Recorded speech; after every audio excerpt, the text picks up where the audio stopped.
আসসালামু আলাইকুম ওরহমতুল্লাহি বারাকাতুহু। বারাবারের মতো 786 বশীকরণ, জাদু ও কোরআনী আমলের পক্ষ থেকে আমার সমস্ত মুসলমান ভাইদের জন্য সালাম, আসসালামু আলাইকুম ওরহমতুল্লাহি বারাকাতুহু।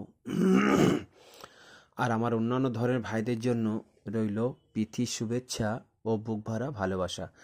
যারা আশা করে বা ভালোবেসে আমার এই চ্যানেলটা দেখছেন, আশা করি আল্লাহ তাআলা সবাইকে ভালো রেখে দিক। হয়তো অনেক ভাইরা দেখার ইচ্ছা নেই বা ভালো না, আস্তে আস্তে দেখুন ইনশাআল্লাহ, আল্লাহ চাইলে একদিন ভালোবাসা ভালো লাগা হয়ে যাবে ইনশাআল্লাহ। যাই পার হোক, আজকের একখানা খুব সুন্দর উর্দু কিতাব থেকে তাবিজ শেয়ার করব ইনশাআল্লাহ।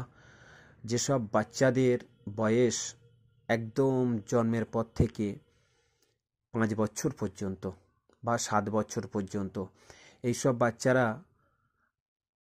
অনেক সময় খেতে চায় না, অনেক সময় ঘুমিয়ে ছিদ্রে ওঠে, বা অনেক সময় বাড়ি বা ঘরের মধ্যে যদি ভূত প্রেতাত্মা বা কোনো ক্ষতি করা থাকে, বাচ্চাদের বসে বদ আসরটা করে, বা এমন অবস্থায় বাচ্চারা যদি কোনো প্রকারে মা হয়তো বাচ্চাকে নিয়ে কোনো কবরস্থান, কোনো শ্মশান বা কোনো গাছ বা কোনো খারাপ জায়গা দিয়ে যায়, তাদের অবশ্যই বদ আসরটা করে। তা আজকে সোম্মা ইনশাআল্লাহ, আল্লাহ যদি চায় তো একটা তাবিজ আপনাদের সামনে শেয়ার করব উর্দু কিতাব থেকে, খুব সুন্দর জলিল কাদর ইনশাআল্লাহ।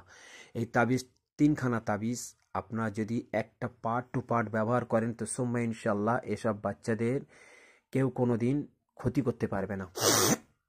তো যাই পারে হোক, কথা অনেক হয়ে গেল। আজকের প্রথম তাবিজটা দেখে নেন। এটা প্রথম তাবিজ। এটা কিন্তু আল্লাহ তাআলার ইসমে আজম গুণবাচক নামের উপর থেকে নকশা করা হয়েছে। ইয়া হাইয়ু ইয়া কাইয়ুম, ইয়া হাইয়ু ইয়া কাইয়ুম। আর চারিধারে তিলসম। এরকম বড় বক্স বানিয়ে নেবেন ইনশাআল্লাহ। নেওয়ার পর ইয়া হাইয়ু ইয়া কাইয়ুম যে ঘরে যা লেখা আছে দেখে দেখে সুন্দর করে লিখবেন। কখানা লিখবেন? বাচ্চাকে মিনিমাম 7 দিন 7খানা যেন ডুবিয়ে পানি খেতে পারে, বা ওই পানি একটু গোসল করতে পারে, একটু ঘরে ছড়া দিতে পারে, বা বাচ্চার মা খাবে। অনেক সময় অনেক বাচ্চা দুধ খায়, দুধ খেতে চায় না, দুধ খেলে বমি করে দেয়। ওর মায়ের উপর যদি আসর হয়, ওই পানি একটু ওর মাও গোসল করবে। কিন্তু যখন পানিটা খাবে, ওই পানিটা যেন যাতে ভিজিয়ে দেবে বা ডুবিয়ে দেবে, যেন মুখ দিয়ে না খায়। তাহলে ওই বাচ্চা শুধু এইটা পানি খাবে আর গোসল করবে। 1 নম্বর তাবিজ ইয়া হাইয়ু ইয়া কাইয়ুম। দ্বিতীয় নম্বর যে তাবিজটা তিলসমটা দেখছেন ইনশাআল্লাহ, এটা বাচ্চাদের বদ নজর থেকে বাঁচাবে, জাদু টোনা বন্দোষ। এটা তিলসম। এটা ওই বাচ্চার সেফ বাচ্চার মা না। বাচ্চার মা হলে অনেক হাডি তাবিজ লিখতে হবে। আমার চ্যানেলে যাবেন, জিন ভূত দেহ দানব থেকে বাঁচার জন্য অনেক ভিডিও আছে, অনেক তাবিজ শেয়ার আছে ইনশাল্লাহ। চ্যানেল ভিডিও আপলোড দেওয়া আছে, ওখান থেকে যেমন তাবিজ ব্যবহার করবেন মার জন্য, বড়োর জন্য। কিন্তু এটা সে বাচ্চার জন্য। হ্যাঁ, বাচ্চার জন্য এটা একখানা লিখে ওই বাচ্চার গলায় দেবেন। আর 3 নম্বর যে তাবিজটা দেখছেন, এটা হচ্ছে সুফিয়ানা লেখা আছে। দেখছেন, একটা গোত্রে একটা জিন্নাত, এরা বাচ্চাদেরকে কলিজার উপর, ফ্যাপসার উপর, দিলের উপর আঘাত হানে, শুকিয়ে যায়, কঙ্কাল হয়ে যায়, কিছু খেতে চায় না, ডাক্তার দেখালে অনেক ক্ষতি করে, কোনো সারে না। এইসব বাচ্চার জন্য একটা মারাত্মক পাওয়ারফুল তাবিজ। তো এই তাবিজটা 8খানা লিখবেন প্রত্যেক দিন। প্রথম যে তাবিজটা তো আপনি একখানা ডুবিয়ে খাচ্ছে, ডুবিয়ে রেখে দেবে পানির সঙ্গে, কলের পানির সঙ্গে দিয়ে। এটাও আর একটা জায়গায় ভিজিয়ে দেবে বা ওর সঙ্গে ডুবিয়ে দেবে। এটাও এরকম খাবে, ছড়াবে ঘরের মধ্যে, গোসল করবে হালকা পাতলা নিয়ে, ঘরের মধ্যে দেবে।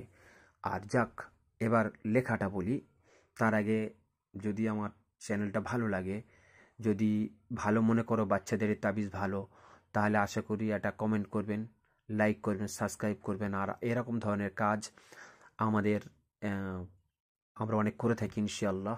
যেসব কাজগুলো ফেল হয়ে যাচ্ছে, অনেক জায়গায় ধোঁকা খাচ্ছেন, ইনশাআল্লাহ আল্লাহ চাইলে যোগাযোগ করবেন। খুব সীমিত পয়সায় আমরা কাজ করে দিই ইনশাআল্লাহ। হাজিরাত দেখে তার নামের আদাত বার করে, নামের মোয়াক্কেল সংখ্যা বার করে, কোন নামের সঙ্গে কোন তাবিজ ইউজ করা যাবে, এবং অনেক কিছু জিনিসকে পুরো সলভ করে কাজ করা হয় ইনশাআল্লাহ। ব্যাপার হোক, যোগাযোগ করার জন্য নাম্বারটা আছে।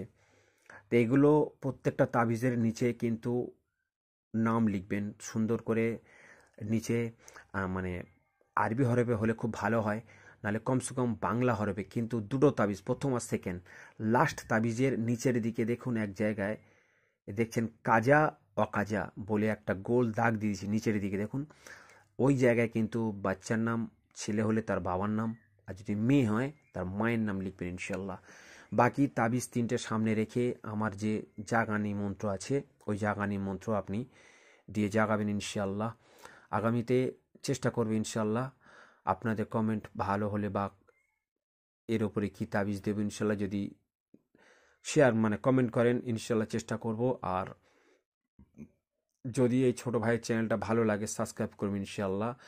আর তারপরে কথা হলো, আমার সমস্ত তাবিজ এজাজতের জন্য, আমি তো অনেক ভিডিওতে শায়ের বলি না, একটা আধটা ভিডিওতে বলেছি, সব সময় লেখার আগে, ইজাজত নেওয়ার আগে, তাবিজ যখন নেবেন, ইজাজত যখন নাম নেবেন, মুসলমান হলে 2 রাকাত সালাতুল হাজত নামাজ পড়ে দোয়া করবেন আল্লাহর কাছে, আল্লাহ যেই কাজটা করছে এই ভাই চ্যানেল, এটা আমি এই নিয়েতে করছি, তুমি সাকসেসফুল করে দাও। নতুন ভাই হলে যেহেতু কবিরাজ ভাইরা করেন, তারাও দোয়া করবেন ইনশাআল্লাহ।